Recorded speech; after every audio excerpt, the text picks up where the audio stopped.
তালের পিঠা তো অনেক খেয়েছেন, তবে আজকের মতো একদিন বানিয়ে খেয়ে দেখবেন।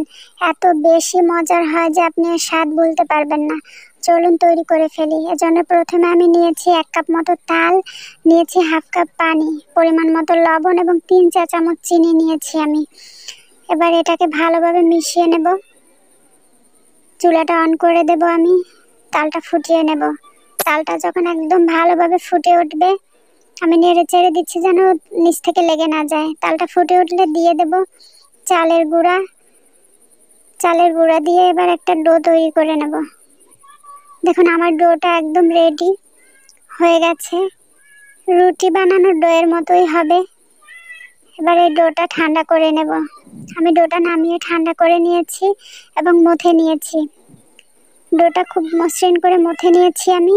এবার এর থেকে লেচি কেটে নেব আমি। আমার প্রয়োজন মতো লেচি কেটে নেব।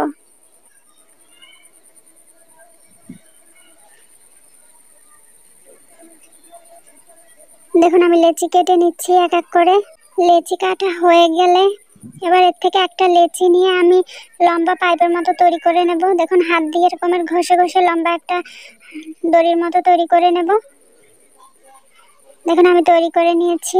এবার হাত দিয়ে সেমাই পিঠার মতো কেটে নেব। আপনারা চাইলে এরকমের রেগুলার সেমাইয়ের মতো কেটে নিতে পারেন, তবে আমি একটু সুন্দর দেখানোর জন্য অন্যভাবে তৈরি করে নিয়েছি। চলুন সেটা শেয়ার করি।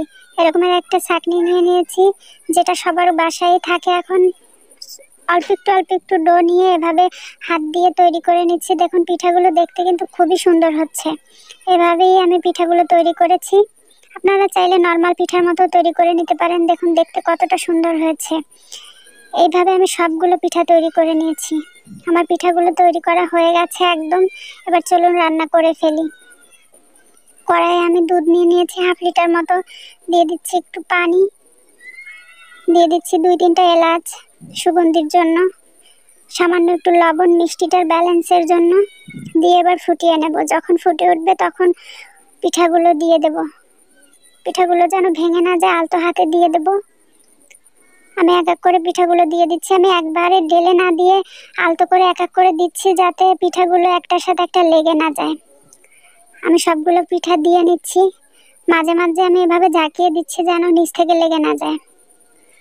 অবশ্যই ঝাঁকিয়ে দেবেন। এ পর্যায়ে চামচ দিয়ে নেড়ে দিলে ভেঙে যাওয়ার সম্ভাবনা থাকে। যখন পিঠাগুলো একদম সেদ্ধ হয়ে যাবে তখন পিঠাগুলো দেখবেন একা একাই উপরে ভেসে উঠতেছে, তখন চামচ দিয়ে আপনি নাড়তে থাকেন, কোনো সমস্যা নেই, ভাঙারও কোনো ভয় নেই। আমি নেড়ে চেড়ে এবার রান্না করে নেব। এই দুধটা যখন ঘন হয়ে আসবে তখনই আমাদের পিঠাটা হয়ে যাবে। তবে আরও কিছু উপকরণ বাকি আছে।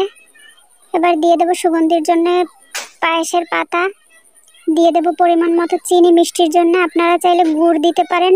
এ পর্যায়ে আপনারা কিছু তালও দিতে পারেন, তবে আমি তালটা দেইনি। এবার ভালোভাবে মিশিয়ে আরও কিছুক্ষণ রান্না করে নেব। 2 মিনিটের জন্য একটা ঢাকনা দিয়ে ঢেকে দেব, যাতে পিঠাগুলো আরও ভালো সেদ্ধ হয়। ঢাকনাটা তুলে আমি দিয়ে দিচ্ছি পরিমাণ মতো নারকেল কোরানো। নারকেলটা অবশ্যই দিবেন, তাতে করে পিঠাটা খাওয়ার সময় মুখে নারকেলটা পড়লে খুবই স্বাদ লাগে। আমি সব কিছু চেক করে নিলাম ঠিকঠাক আছে কি না। আমার সব কিছু ঠিক আছে আলহামদুলিল্লাহ। আমি আরও কিছুক্ষণ নেড়ে চেড়ে ফুটিয়ে নিচ্ছি। যখন দুধটা একদম ঘন হয়ে যাবে, আমার পিঠা একদম রেডি। এখন দেখতে যতটা পাতলা মনে হচ্ছে, ঠান্ডা হয়ে গেলে এতটা পাতলা থাকবে না, আরও ঘন হয়ে যাবে। তাই আমি এখন চুলাটা অফ করে দেব। আমি চুলাটা অফ করে নিয়েছি। এবার ঠান্ডা করে নেব। পিঠাগুলো ঠান্ডা করে নিয়েছি। দেখুন আপনাদের দেখিয়ে দিচ্ছি কেমন হয়েছে। দেখুন পিঠাগুলো দেখতেও কিন্তু মাশাআল্লাহ অনেক সুন্দর, খেতে কিন্তু খুবই মজার। আমার কাছে তালের পিঠা এটা বানানো সবচেয়ে সহজে মনে হয়েছে, খেতেও সবচেয়ে বেশি মজার মনে হয়েছে। তালের তো অনেক রকম পিঠা হয়, এটা বেশি মজার। একদিন অবশ্যই খেয়ে দেখবেন।